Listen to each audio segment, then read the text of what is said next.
안녕하세요.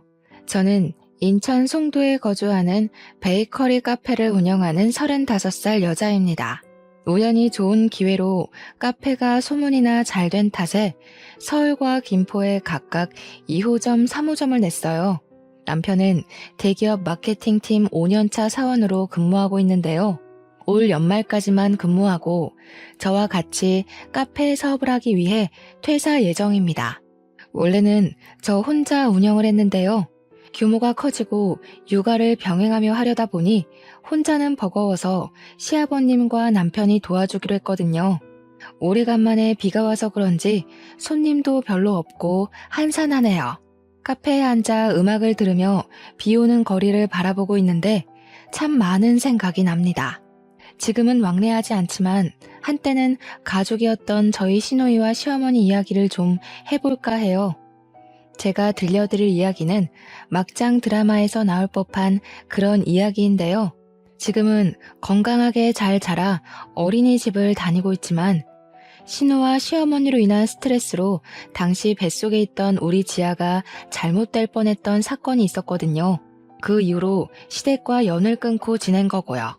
하마터면 소중한 아이를 잃을 뻔했던 사연 들어보시겠어요? 그럼 지금부터 사연 시작하겠습니다. 저는 동갑내기 남편과 3살 된 딸아이와 함께 살고 있어요. 시아버지는 2년 전에 시어머니와 이혼하시고 저희와 함께 살고 계시죠. 부전자전이라는 말이 있죠. 시아버지나 남편이나 본래 선하고 착한 성격입니다. 왜 있잖아요. 남한테 싫은 소리 못하고 부탁도 쉽게 거절 못하는 타입의 사람들이요. 근데 화나면 뒤도 안 돌아볼 정도로 정말 무서운 사람들. 바로 저희 시아버지와 남편이에요. 그렇게 세상 착하던 시아버지, 남편이 학을 떼며 인연을 끄는 사람들이 있어요. 저는 연애할 때도 그렇고 남편의 성격 탓에 시댁과 갈등이 아예 없진 않겠구나 하며 어느 정도 각오를 했던 상태였거든요. 생각을 하고 사는지 의문인 시누이와 그 시누를 그저 오냐오냐 하는 시어머니. 제가 들려드리고자 하는 이야기의 주인공도 바로 그 아나무인의 극치인 시누이와 시어머니 이야기입니다. 시누이와 남편은 10살 차이가 납니다. 시누이가 늦둥이라 시부모님이 불면 꺼질까 날아갈까 하며 금지옥엽으로 키우셨어요. 그래서 남편은 어려서부터 시누이에게 많은 것을 양보하며 살았다고 합니다. 원래 남편은 의사가 꿈이어서 의대를 진학하고 싶어 했는데요. 어린 동생을 양육해야 하는 상황에 학비가 많이 들어가는 의대를 포기할 수밖에 없었죠. 시아버지가 동네 슈퍼마켓을 운영하셨는데 여유 있는 편은 아니었거든요. 남편은 정말 고민을 많이 했다고 했어요. 그래서 나이 든 부모님이 더 고생하는 것보다는 자신이 장학금을 받으며 대학을 다니는 게 조금이라도 부담을 덜어드리고 동생을 위해 다른 길을 선택하는 게 맞는다고 생각했대요. 결국 남편은 전혀 자신의 꿈과는 거리가 먼 컴퓨터 공학과로 진학했고요. 그렇게 착한 성정을 가진 남편과는 반대로 저는 할 말은 하고 절대 지고 못 사는 성격이에요. 좋게 말하면 털털하고 리더십이 강한 성격이지만 어른들이 보기엔 그저 드센 여자일 뿐이었죠. 그러다 남편을 만나고 결혼을 하고 아이가 생기면서 성격이 많이 누그러지긴 했어요. 간혹 제가 화를 참지 못하고 욱하려고 하면 남편이 옆에서 저를 잘 타일러 진정을 시켜줍니다. 남편과는 대학 시절 만나 연애 결혼한 케이스인데요.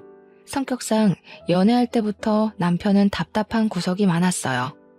결혼하면 달라지겠거니 했지만 사람 천성이 어디 못 간다 했던가. 아이가 생기니 좀 더 가정적이고 세심해지긴 했지만 그뿐이더라고요. 여전했어요. 그래도 서로 쿵짝이 잘 맞은 덕에 10년 가까이 연애하고 지금까지 잘 살아오고 있는 것 같아요. 남에게 싫은 소리 하나 못하는 남편이 처음이자 마지막으로 화를 낸 적이 있습니다. 제가 시누이랑 시어머니 때문에 스트레스를 받아서 아이를 유산할 뻔했던 적이 있다고 했죠. 그때 저랑도 한 번도 싸운 적 없는 남편이 시누이와 시어머니께 불같이 화를 내더니 그 길로 바로 시댁과 연을 끊더라고요. 그때 처음으로 남편의 화난 모습을 보았는데 저런 면모도 있구나 하고 놀라기도 했지만 한편으로는 그동안 많이 참아왔구나 하고 안타까운 마음이 들었답니다. 살면서 그렇게 화를 내는 모습은 처음이었거든요. 그래도 부모와 자식의 천륜지간인데 스스로 그걸 끊어냈으니 본인이 말하면서도 얼마나 가슴이 미어지고 아팠을까요? 대학 시절 저와 남편은 봉사활동 동아리에서 만났어요. 동아리에서 유일한 동갑내기 친구여서 저희는 금방 친해질 수 있었죠. 자주 봉사활동도 다니고 만나는 횟수가 잦아지다 보니 자연스레 서로에게 물이 들어 캠퍼스 커플이 되었습니다. 저는 경영학과를 다니고 있었는데 대학 졸업 직후 친정의 도움으로 작은 카페를 하나 차렸어요. 남들과 똑같이 취업시장에 뛰어들어 어렵사리 사회생활을 시작하기엔 시간이 너무 아깝고 답답할 것 같았거든요. 그래서 저만의 일을 하고 싶었고 부모님을 졸라 겨우 설득해 카페를 차린 거죠. 부모님은 멀쩡한 대학 나와서 왜 사서 고생하냐고 만류하셨지만 제가 제과제빵 자격증, 바리스타 자격증 등 여러 자격증 공부를 하는 것을 보시더니 의지가 대단하다며 칭찬을 해주셨어요. 그래서 지원을 해주실 계획이 없었으나 저의 그 의지 하나만 믿고 투자 명목으로 카페 하나 차려주신 거랍니다. 사실 친정 부모님은 조금 여유가 있으신 분들이에요. 지금은 여행도 다니시며 노후 생활을 즐기고 계시지만 원래는 식품 유통 사업을 하셨어요. 아버지가 부동산 투자에 관심이 많으셔서 어렵사리 모은 돈으로 빌라와 건물을 사두신 게 있는데 그 지역이 재개발이 되면서 의도치 않게 돈방석에 앉게 됐거든요. 일을 하지 않아도 적당히 먹고 살 능력도 되실 뿐더러 최근에는 건물을 하나 더 매입하셨고 그 건물에서 나오는 월세로 행복한 노후를 즐기고 계십니다. 10평 남짓한 작은 공간으로 시작한 제 카페는 지금은 많은 유명세를 탔지만 처음에는 한 달 매출이 150만 원 정도로 정말 미비한 수준이었어요. 이 상태로라면 과연 몇 개월이나 버틸 수 있을까 했던 시절이었죠. 제대로 준비를 한 상태에서 차린 게 아니어서 그런지 홍보도 제대로 안 됐고요. 밤낮 바뀌어가며 잠까지 포기하고 메뉴 개발에 총력을 기울였어요. 카페 인테리어를 요즘 젊은 사람들 트렌드에 맞춰 심플하게 바꾼 것도 한몫했었죠. 조금씩 빛을 발하기 시작한 건 남편과 결혼을 한 이후부터였어요. 29살이 되던 해 가을날 오랜 연애의 마침표를 찍고 남편과 저는 결혼을 했어요. 저와 남편만 좋으면 그만이다 생각했는데 의외로 많은 어려움이 있더라고요. 결혼을 하는데 파혼 이야기까지 나오며 많은 우여곡절을 겪었거든요. 원인은 바로 시누이와 시어머니 때문이었습니다. 파혼 생각할 정도로 분위기가 정말 좋지 않았어요. 결국 남편에게 중간 역할을 제대로 하겠다는 맹세를 받고 결혼을 했습니다. 신우는 남편과 10살 차이가 나는 늦둥이였어요. 결혼할 당시 19살이었고 정상적이라면 고등학교에 다닐 나이였지만 신우는 학교를 다니지 않았습니다. 어렸을 적부터 오냐오냐 하며 자란 탓에 하도 사고를 많이 쳐 정학을 밥 먹듯이 하다 결국 자퇴를 했거든요. 흔히 말하는 일진무리에 속해 있던 신우는 시도 때도 없이 싸움을 하기도 했고 미성년자 신분으로 술집에 가다 걸리기까지 하는 둥 사고를 쳐대는 신우 때문에 시부모님은 학교로 출근을 하다시피 하셨어요. 그래도 중졸은 면해야 한다며 어르고 달래서 검정고시를 치렀고 3번 만에 고졸 학위를 취득했어요. 그것도 시어머니가 닥달을 해대는 통에 겨우 공부했다더라고요. 지금 생각해보면 신우이는 심성도 머리도 나빴던 것 같네요. 살면서 신우처럼 제멋대로 생각하고 무식하게 행동하는 사람도 처음 봤거든요. 그러다 웬일인지 신우는 1년 정도 시간을 들여 간호조무사 자격증을 취득하더라고요. 집에서 10분 정도 거리에 있는 작은 병원에서 시간제로 일을 시작했고요. 그때만 해도 남편과 저는 신우가 이제야 정신 좀 차리려나 보다 하고 생각했답니다. 시어머니는 그런 신우이를 우리 집안에도 드디어 사자가 생겼다며 기뻐 날뛰셨고요. 사자는 맞지만 저희가 아는 그 사자가 아니잖아요. 그 모습을 보고 조금은 어이가 없었지만 그러려니 했죠. 어쨌든 그 시기와 맞물려 남편과 결혼 이야기가 나와 양가 집안에 인사를 드리기로 했어요. 2주 정도의 시간이 흐르고 예비 시댁에 인사를 드리러 간 날 진수성찬이 차려져 있는 거예요. 그래서 저는 당연히 며느리 될 사람 온다고 너무 환대해 주시는 거 아닌가 생각했죠. 그랬더니 웬걸요? 신우가 인턴 기간 끝나고 정규직이 됐다고 축하 파티한다고 잔치상을 차린 거였어요. 제대로 김칫국을 한 사발 들이켰던 저는 민망해서 어쩔 줄 몰랐어요. 그런 저의 모습을 보신 예비 시부가 신경이 쓰이셨는지 제가 인사를 하러 오는 자리기도 해서 겸사겸사 준비했다고 하셨죠. 그런데 말입니다. 전 밥을 먹으면서 밥이 입으로 들어가는지 코로 들어가는지 몰랐어요. 예비 신우와 예비 시모가 번갈아 가며 질문을 해대는 통에 대답하랴 밥 먹으랴 정신이 하나도 없었거든요. 언니, 뭐 안 사왔어요? 나 정직원 된 기념으로 선물 사온 거 없냐고요. 세상에, 오빠, 여자친구 센스가 없어도 너무 없다. 우리 엄마 센스 없는 여자 싫어하는데 점수가 벌써 깎였네? 언니, 이럴 때 점수 좀 따는 거예요. 예, 너는 우리 윤우랑 결혼할 생각이면 미리미리 준비를 했어야지. 카페 운영한다고 했나? 그거 뭐 얼마나 되니? 벌써부터 소원해지면 안 되는 거야. 우리 윤지 봐라. 남들 하기도 어렵다는 그 간호사잖니? 네, 어머니. 미리 챙겨드리지 못해서 죄송해요. 작은 카페긴 해도 혼자 하려니 정신이 없었어요. 다음부턴 잘 챙길게요. 윤지 씨, 축하해요. 예, 윤지 씨가 뭐니? 그래서 가정교육이 중요하다고 하는 거란다. 아무리 나이가 어려도 그러면 안 되는 거란다. 알겠니? 가만. 너 피부 관리하기는 하니? 결혼 앞두고 신경 쓸 게 아니라 평소에 잘 가꿔둬야 하는 거야. 역시 내 딸이 세상에서 제일 예뻐. 어떻게 처음 인사 오는 자리인데 면전에 대고 대놓고 저런 말을 하나요? 예비 시모는 제 면전에서 대놓고 외모 지적질을 하질 않나.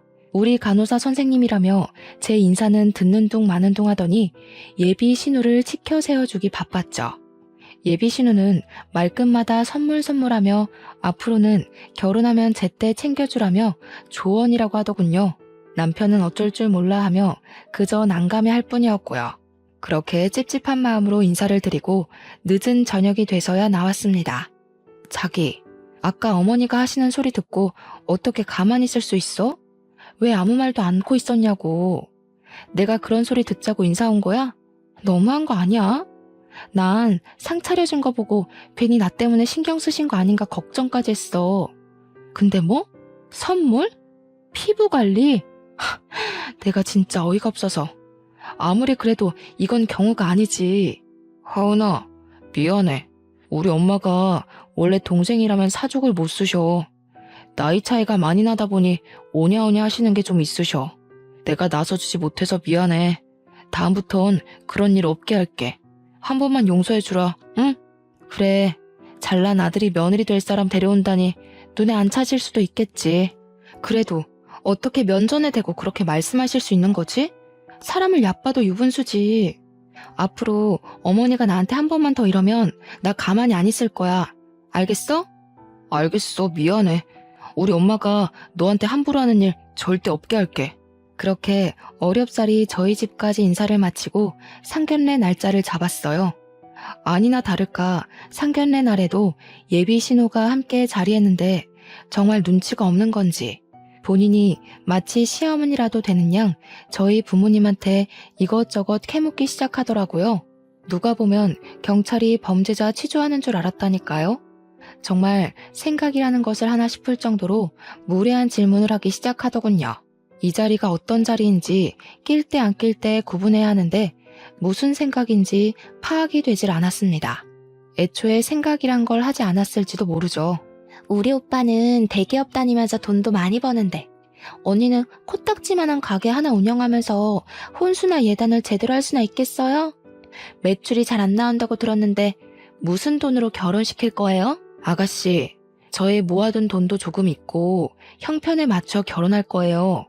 그렇게 걱정 안 해주셔도 돼요. 저희가 하는 결혼이니 최대한 손 안 벌리고 하려고요. 누가 언니한테 물어봤어요?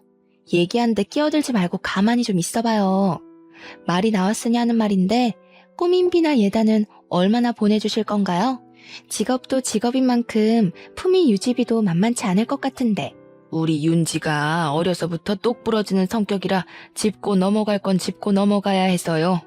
어차피 해야 될 얘기니 너무 기분 나빠하지 마세요. 틀린 말도 아니잖아요. 그 상황을 지켜보는 남자친구와 예비 시부는 그저 물만 들이켜고 있을 뿐이었어요. 본인들이 생각해도 어이가 없었던 거죠.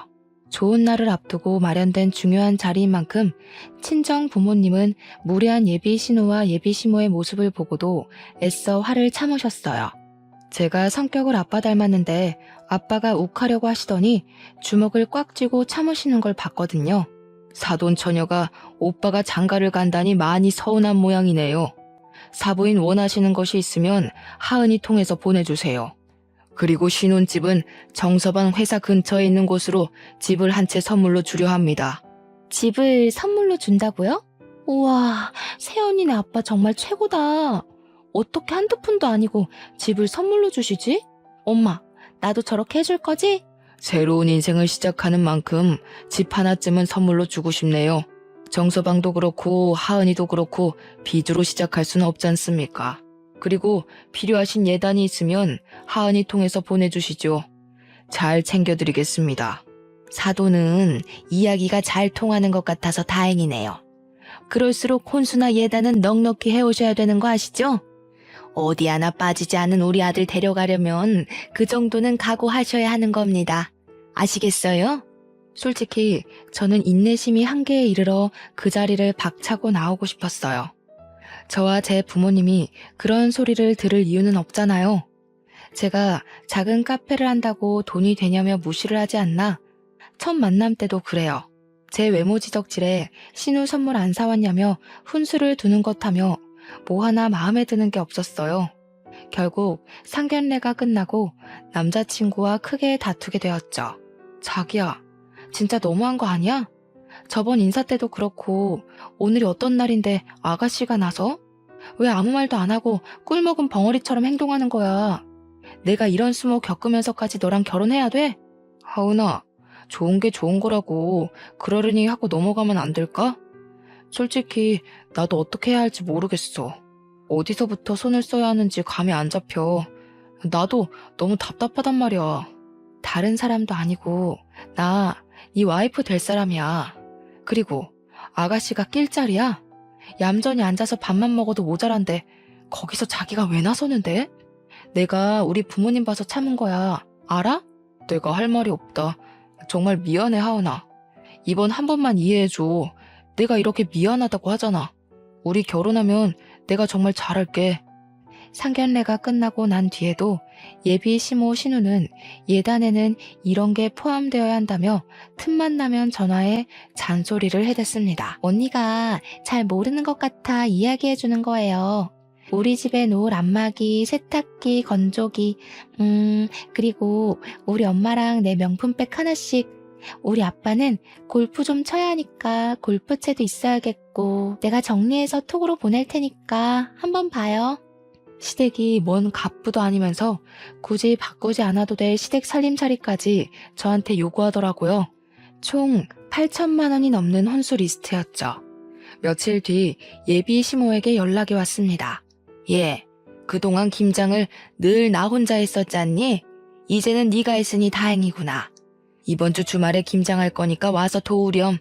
이왕 이렇게 된 거 배우기도 하고 그러면 좋잖니? 그런 줄 알고 끊으마. 주말에도 카페 영업을 했었어야 했지만 결혼 전이고 잘 보여야겠다는 생각에 임시 휴무 간판을 내걸고 토요일 아침 일찍 예비시댁에 갔죠.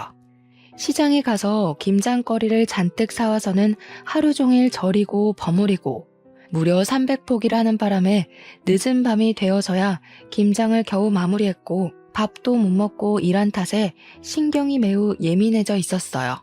남자친구 말대로 좋은 게 좋은 거라고 제 성질까지 죽여가며 어차피 결혼하면 제가 해야 할 거다 생각하고 그저 묵묵히 열심히 했어요. 예비 신우는 같이 했냐고요? 아니요. 김장이 끝날 때까지 손 하나 까딱하지 않고 있다가 저녁 무렵 늦음하기 밖에 나가 친구들을 만나 술을 잔뜩 마시고 취해서 들어오던걸요. 김장은 앞으로 매년 이렇게 300포기씩 할 거야. 많이 배웠겠지? 늦었으니 이제 가봐도 좋다. 나도 좀 쉬어야겠어. 고생했다는 말 한마디도 없이 피곤해서 쉬어야겠다는 예비 시모의 모습을 보고 정말 기가 찼습니다. 하루 종일 입으로 떠들어대는 탓에 피곤할 만도 하겠죠. 저한테 이래라 저래라 여기로 옮겨라 양념 더 넣어라. 제가 무슨 노예인 줄 알았네요. 어이가 없었고 힘든 게 가라앉아 정신이 조금씩 들 무렵 하루 종일 꺼놓았던 휴대폰을 다시 켰죠. 오늘 김장하는 날인 거 알았어 몰랐어? 왜 안 왔니? 어? 무슨 김장? 김장한다는 소리 못 들었는데 우리 김치 맨날 주문해서 먹었는데 이번에는 웬일로 김장을 하셨지? 그럼 지금 이 시간에 끝난 거야? 안 피곤해? 데리러 갈까? 진짜 너무하네. 결혼 전인데도 이렇게 부려먹고 인색하게 굴고 너희 집은 나를 도대체 어떻게 생각하는 거니? 내가 너희 집 종살이 하려고 결혼하냐? 오늘 고생 많았어. 내가 알았으면 같이 가서 도와줬을 건데. 다 필요 없어. 이건 정말 아닌 것 같아. 우리 이 결혼 진지하게 다시 생각해보자. 결혼 전인데도 이러는데 결혼해서는 아주 더하겠네. 당분간 서로 생각할 시간을 좀 갖자. 저는 남자친구에게 도저히 이건 아닌 것 같다며 따져 물었어요. 결혼 전인데도 이렇게 들들 볶아대는데 결혼하고 나면 더하면 더했지 저는 파혼까지 염두에 두고 있었기에 과연 이 결혼을 하는 게 맞는지 진지하게 고민했어요. 정말 한 달 정도 되는 시간 동안 잠도 제대로 못 자며 친정 부모님께 내색도 못하고 끙끙댔죠. 그래도 어른들이 살아온 세월은 무시 못하나 봅니다. 이상한 분위기를 느낀 친정 부모님은 결혼이 집안끼리 만나는 일륜지 대사지만 결국 본인들이 좋아야 하는 거라며 남편과 이야기를 잘해보라고 다독여 주셨어요. 제 결정이 어떠하든 따라주시겠다며 말이죠. 한 달 정도의 시간이 흐르고 오랜만에 남자친구와 어렵사리 화해했습니다. 우리 결혼하고 나서도 계속 이런 식의 아나무인이면 바로 이혼이야. 중간 역할을 제대로 해야지. 내가 종살이 하려고 자기랑 결혼하는 게 아니잖아. 반대로 우리 집에서 자기한테 그렇게 막대하면 기분 좋아? 정말 미안해. 내가 뭐라고 할 말이 없다. 결혼하면 나도 한 가장이니까 중간 역할 잘할게. 동생이나 우리 엄마가 너 괴롭히는 일 없을 거야. 내가 아주 단속해놓을게. 그렇게 우여곡절을 겪고 결혼에 골인했어요. 남편이 저와 파혼할 뻔한 것이 충격이었는지 오피스텔과 시댁을 오가며 신우와 시어머니께 한참을 이야기하더라고요. 그랬더니 둘이서 저를 괴롭히는 일도 신우가 나대는 일도 현저히 줄었어요. 저는 약간의 안심을 했고 그렇게 1년 정도 신혼을 즐기다 아이가 생겼습니다. 아이가 생긴 뒤 행복한 미래를 생각하니 매일이 설레더군요. 그러나 평화롭게 지내던 것도 잠시 시어머니가 카페로 찾아오셨어요. 그동안 제 카페는요. 150만 원 언저리던 매출도 2배 정도 늘었고요. 단골 손님도 제법 늘어나 장사가 잘 풀리고 있던 시점이었어요. 무언가 할 말이 있어 여기까지 찾아온 게 눈에 보이더군요. 어머니, 카페까진 어쩐 일이세요? 일단 여기 차 한 잔 드세요. 저한테 하실 말씀 있으신 것 같은데 편하게 말씀해 주세요. 네가 그래도 눈치는 좀 있나 보구나. 사실은 말이다. 윤지가 몇 개월 전에 만난 남자친구가 있는데 그 사람이 의사란 말이다. 윤지가 결혼을 하고 싶어 하는데 너도 알다시피 우리가 여유 있는 집은 아니잖니. 아가씨가 결혼하는데 무슨 문제라도 있어요? 마음 맞는 사람들끼리 알아서 해야 할 문제인데 어머니가 왜 근심이 많으세요? 얘 말하는 것 좀 봐. 다른 것도 아니고 의사 집안이라잖니. 결혼한다 하면 예단이며 혼수며 한두 푼이 아닐 텐데 우리 집 형편에 그 집 맞춰주려면 등골이 휜다 휘어. 그래서 말이다. 너희 살고 있는 신혼집 좀 팔아서 결혼 자금으로 보태자꾸나. 네? 무슨 말씀이세요? 아가씨가 결혼하는데 왜 저희 신혼집까지 팔아야 하는데요? 이 집이요, 저희 아버지가 해주신 결혼 선물이에요. 그런데 이 집을 마음대로 파니마니 하시는 거세요? 내가 알아보니 시세가 8억 정도는 하더구나. 집 팔아서 결혼자금, 혼수나 예단도 해야 하고, 그리고 명색이 장모인데 사위 될 사람 차 한 대 정도는 뽑아줘야 하지 않겠니? 우리한테 줄 용돈 한 번에 준다 생각하고 그렇게 하자. 어머니, 왜 이렇게 제멋대로세요? 제가 언제 집 판다고 했어요? 아가씨가 결혼하는데 물론 결혼자금 보태드릴 순 있죠. 하지만 집까지 팔고 저희가 희생해가면서 그렇게 할 이유는 없는 것 같은데요. 얘 말하는 꼬락서니 좀 봐라. 너 어디서 배워먹은 짓이야? 네 애미애비가 그렇게 가르치던? 시어머니가 이렇게 하자 하면 너는 그냥 네 하면 되는 거야. 어디서 따박따박 말대꾸야? 제가 조목조목 따지고 들자 시어머니는 표정이 확 변하더니 막말을 내뱉더라고요. 알고 보니 신우의 남자친구는 대대로 의사를 배출한 사자 집안이었어요. 신우가 간호조무사 됐다고 사자거릴 땐 언제고 왜 이제 와서 저러는지 이해가 되질 않았어요. 간호조무사를 차별하는 건 아니지만 솔직히 엄연히 간호사와 조무사는 페이 자체가 다르잖아요? 근데 신우는 자신이 마치 진짜 간호사라도 되는 것 마냥 간호조무사인 사실을 숨기고 진짜 간호사인 척을 한 거였어요. 있어 보이는 집이라며 제 딴에는 저한테 예단으로 받은 명품으로 치장하고 다녔는데 서로 맞춰서 살아야 한다는 개소리를 했던 거예요. 당연히 그 의사 남자친구 측에서 예단을 요구했는데 감당할 수준이 아니었던 거죠. 솔직히 이거 사기 결혼 아닌가요? 직업도 속이고 집안도 속이고 시어머니 말대로 돈은 보태준다 치자고요. 결국 저도 똑같은 사람 되는 거 아니냔 말입니다. 사실 그때 당시 임신 중기가 시작될 무렵이었고 일을 계속하다 보니 컨디션이 좋진 않았어요. 병원에서는 원체 몸이 약한 체질이라 몸에 무리가 가면 안 되니 카페를 정리하는 것이 어떠냐고 할 정도였거든요. 아무튼 시모는 계속 집을 팔아 결혼 자금에 보태자며 친정이 잘 살지 않느냐고까지 하더라고요. 신혼집 턱하니 선물해주지 않았냐며 능력 있는 것 아니냐면서요. 친정까지 들먹이는 바람에 속에서 열불이 났지만 겨우 참아내며 친정 부모님과 남편에게 이야기해본다 말씀드리고 시어머니를 겨우 집으로 돌려보냈습니다. 저녁 시간이 다 되었을 무렵 이번에는 신우이가 연락이 오대요. 언니, 난데요. 엄마한테 다 들었어요. 제가 결혼한다는데 그깟 돈도 못 보태요? 자신이 결혼 못해서 인생 망하면 다 언니 책임이에요. 알겠어요? 아가씨, 뭔가 잘못 알아도 한참 잘못 알고 있는 것 같아서 한마디 할게요. 우리 집을 팔면서까지 그 집안이랑 결혼해야 할 이유가 있어요? 거짓말을 하면서까지?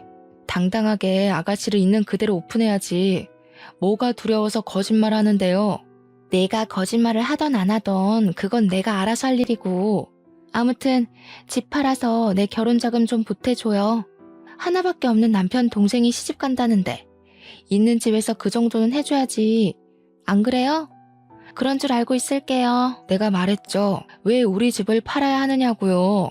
내 말 무슨 뜻인지 몰라요? 이 집 팔 일 없고 팔지도 않을 거지만 아가씨, 결혼은 아가씨가 알아서 해야 하는 거예요. 형편에 맞춰야지 욕심내지 말아요. 끊어요. 그 시어머니의 그 시누이. 둘이 연달아 말도 안 되는 말로 괴롭히는 통에 제가 스트레스를 많이 받았나 봅니다. 전화를 끊고 갑자기 배가 뭉치며 묵직한 통증을 느꼈고 저는 그 자리에 주저앉아 정신을 잃고 말았어요. 눈을 떠보니 저는 병원 응급실에 누워있더라고요. 알고 보니 카페에 있던 직원이 쓰러진 저를 보고 구급차를 불러 병원으로 온 거였어요.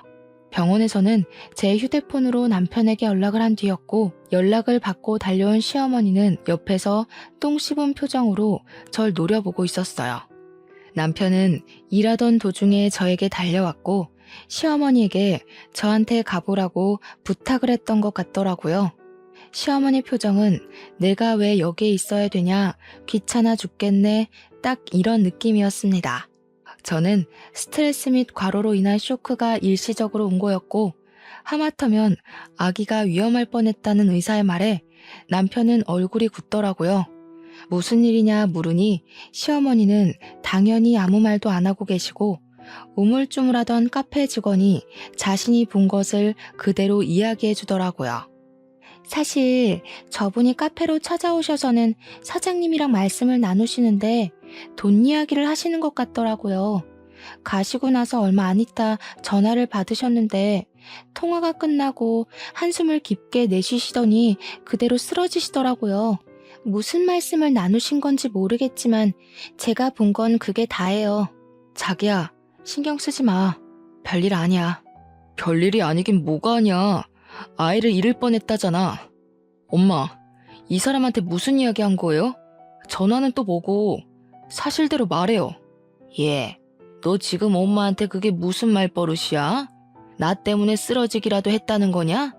그래, 내가 윤지 결혼 이야기를 좀 했다. 너희 집 팔아서 결혼 자금 좀 보태라고. 그게 그렇게 못할 말이냐? 그리고 쓰러진 게 왜 내 탓이야? 자기 몸 하나 간수 못하는 주제에 그걸 왜 내 탓으로 돌려?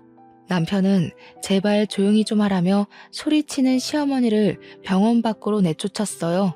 병원 밖으로 끌려나가다시피 하면서도 저에게 삿대질을 하며 몸 관리나 잘하라고 소리치더군요.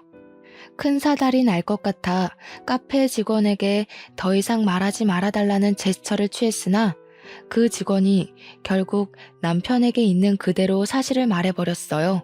남편은 잔뜩 화가 난 표정으로 얼굴이 새빨개지더니 얼굴이 굳더라고요. 링거만 맞고 가면 된다는 의사의 말에 휴식을 조금 취한 뒤 남편은 아무 말 없이 저를 집으로 데려다 주더니 잠시 다녀올 곳이 있다며 나갔습니다. 그렇게 한두 시간이 흘러 곤히 자고 있는데 시누이에게 전화가 오는 겁니다. 받을 기력도 없었지만 무슨 말을 또 하려나 하고 받았죠. 글쎄 전화를 받았더니 싸우는 소리와 함께 온갖 욕설이 난무하는 거 아니겠어요? 어라? 자고 있었나 봐요? 그걸 그렇게 다 고자질하니까 좋아요? 새언니 처음부터 마음에 안 들었어. 지금 오빠 난리치고 있는데 너는 상황에서 자냐? 내가 의사랑 결혼하는 게 그렇게 안 이꼬아요? 이 결혼 못하면 책임질 거냐고. 알고 보니 남편이 시댁으로 가 그동안 쌓인 울분을 다 터뜨리고 있던 거였습니다. 휴대폰 너머로 남편과 시어머니의 소리가 들리더라고요. 아이가 잘못되기라도 했으면 다 같이 죽어도 모자라요. 어떻게 임신한 사람 생각은 하나도 하지 않으세요? 나는 그렇다 쳐도 하은이한테는 그러면 안 되죠. 도대체 왜 이렇게 못 잡아먹어서 안달이냔 말이에요. 너는 이 엄마한테 못하는 소리가 없어. 내가 널 그렇게 가르쳤니? 둘 다 그만해. 세아가 보기에 부끄럽지도 않아? 일단 둘 다 진정 좀 하란 말이야. 당신도 제발 그만해. 몸 상태도 말이 아니지만 가만히 있을 상황은 아닌 것 같아 지친 몸을 이끌고 20분 거리에 있는 시댁으로 갔습니다. 시아버지가 겨우 말린 덕에 다행히 시끄러운 상황은 끝이 나 있는 상태였고 시어머니와 남편은 여전히 씩씩대며 분을 사귀지 못하고 있었어요. 저는 시아버지에게 대충 상황 설명을 들었죠. 집안에 여자를 잘못 들여서 이런 사달이 났다. 하나밖에 없는 여동생 잘 되는 게 그렇게 배가 아프니? 전현이 며느리로 들어와서 이 사달이 난 게다. 그러게 얘, 너만 알겠습니다 하면 조용히 넘어갔을 일인데 이렇게 만드니까 좋으니? 언니네 친정 돈 좀 있다고 그렇게 막 무시하고 살아도 돼요? 평소에도 우리를 얼마나 고깝게 생각했으면 이딴 식으로 행동을 하실까? 나 결혼 못하면 다 오빠랑 언니 책임이야. 저도 참는데 한계가 와서 한마디 차려는 찰나 남편이 제 앞을 가로막는 게 아니겠어요? 앞으로 인연 끊고 삽시다.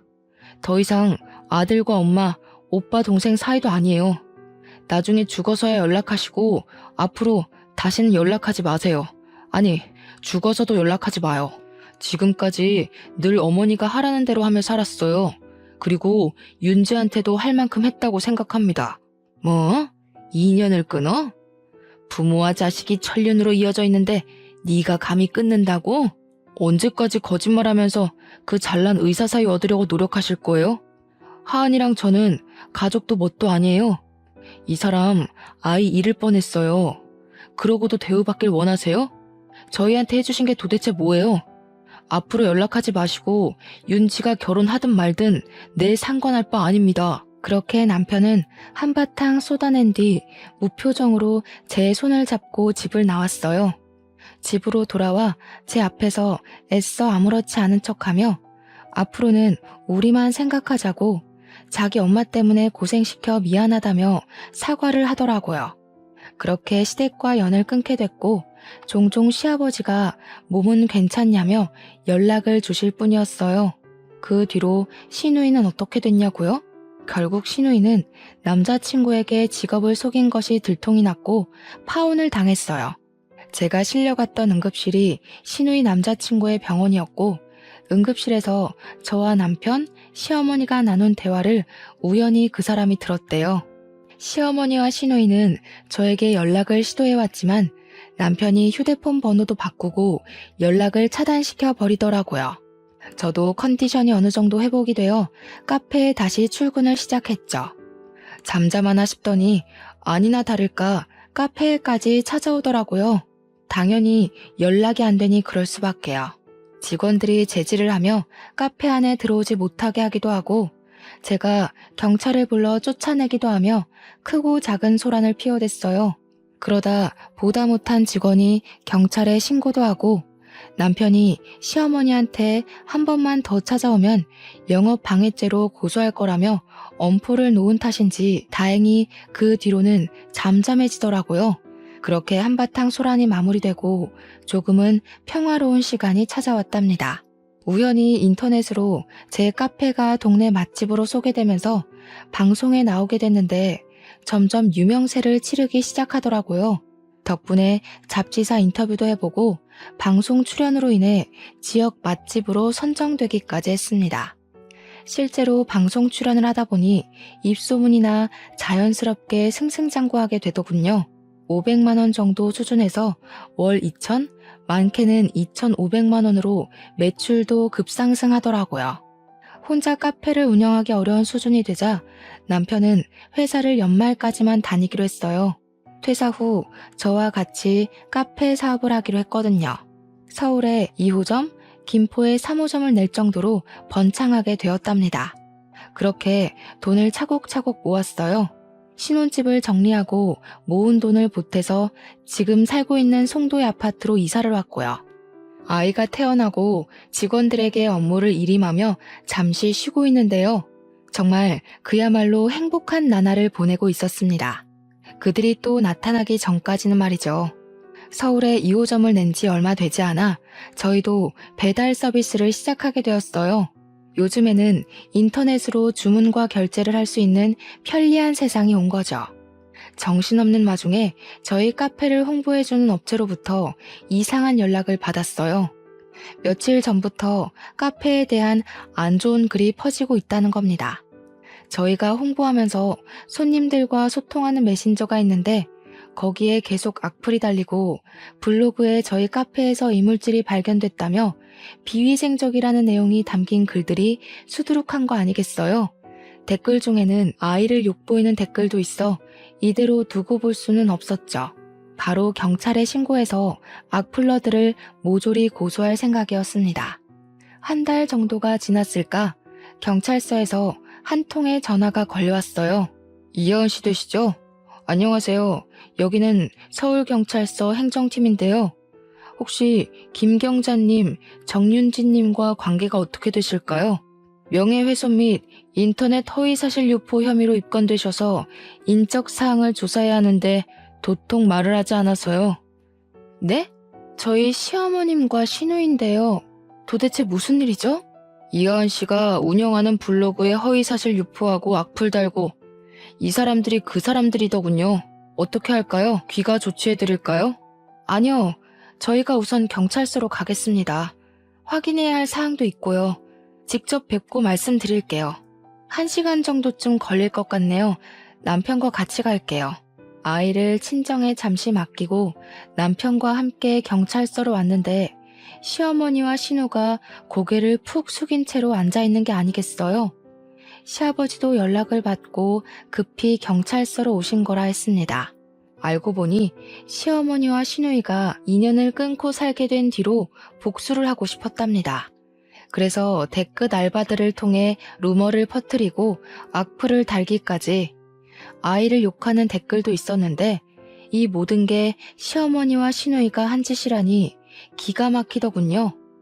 그러자 시아버지가 크게 소리치셨습니다. 난 이제는 도저히 같이 못 살겠다. 그렇게 당하고 나서 조용히 잘 사는 것 같았는데 왜 멀쩡히 사는 애들을 괴롭혀서 이사달이 나게 해? 여보, 우리 이제 이혼합시다. 나도 참을 만큼 참았어. 도대체 어디까지 망가져야 정신을 차릴래?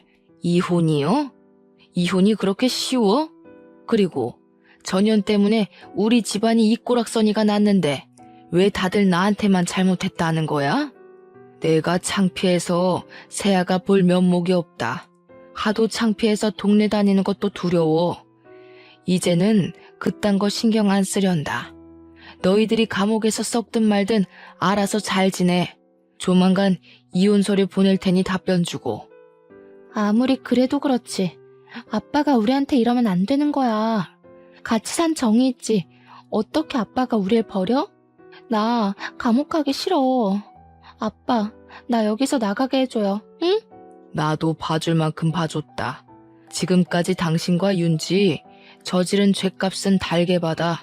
분명히 기회는 있었어. 그럼에도 불구하고 너희를 가족을 저버린 거야. 더 이상 서로에게 미련 갖지 말자. 시아버지마저 등을 돌려버리자 그들은 미쳐서 발악을 하기 시작했어요.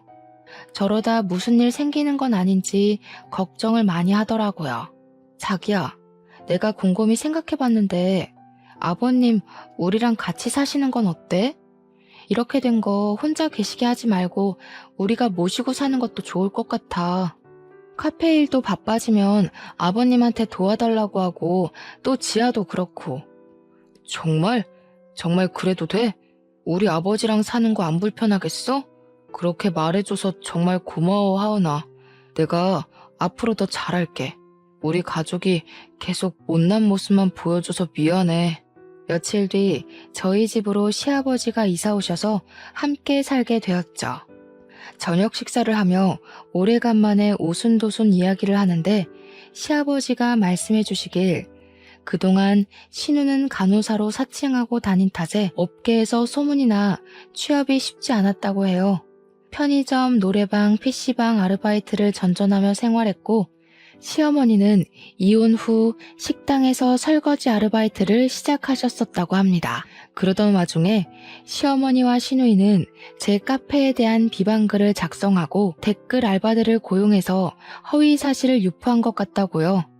결국 시어머니와 시누이는 각각 벌금형을 선고받아 2,300만 원이라는 거금을 벌금으로 내야 했어요. 시아버지는 이혼하시면서 시어머니에게 전해주신 게 아무것도 없으셨다 했어요.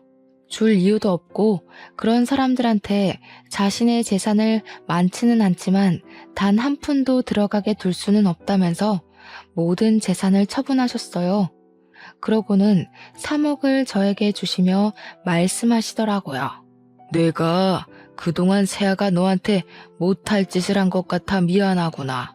더 챙겨주고 그래야 했는데 큰소리 나는 게 무섭다는 이유로 방관했던 것 같구나. 미안한 마음이기도 하고 앞으로 더 잘해보자는 의미이니 받아주렴. 아버님, 제가 이 돈을 어떻게 받아요? 저 이 돈 없어도 충분히 사업할 수 있어요. 앞으로 제가 아버님 호강시켜드릴 테니까 빨리 넣어두세요. 결국 시아버지의 성화에 못 이겨 3억 원이라는 돈을 받은 저는 사업 자금에 보태서 사용했고요. 김포에 200평 규모의 대형 베이커리 카페를 준비 중입니다. 앞서 말씀드린 3호점이죠. 지금은 시아버지, 남편과 사랑스러운 아이와 함께 행복하게 잘 지내고 있어요. 일하랴 바쁠 때면 시아버지가 아이를 돌봐주시기도 하거든요. 동네에서 손녀 바보라고 소문도 자자하세요. 여기까지가 제 사연입니다. 어떠셨나요? 솔직히 시누이와 시어머니만 아니었으면 정말 완벽한 가정을 이루어 살 수 있었을 거예요. 저한테 이런 일이 일어날 줄은 꿈에도 몰랐지만 인생 공부했다고 생각할래요. 혹여나 여러분도 저와 비슷한 일을 겪고 계시면 저처럼 참지 마시고 할 말 모조리 다 하세요. 그게 뒤탈없고 깔끔하거든요. 저의 긴 사연 읽어주셔서 감사합니다. 언제 한번 저희 카페에 놀러 오세요.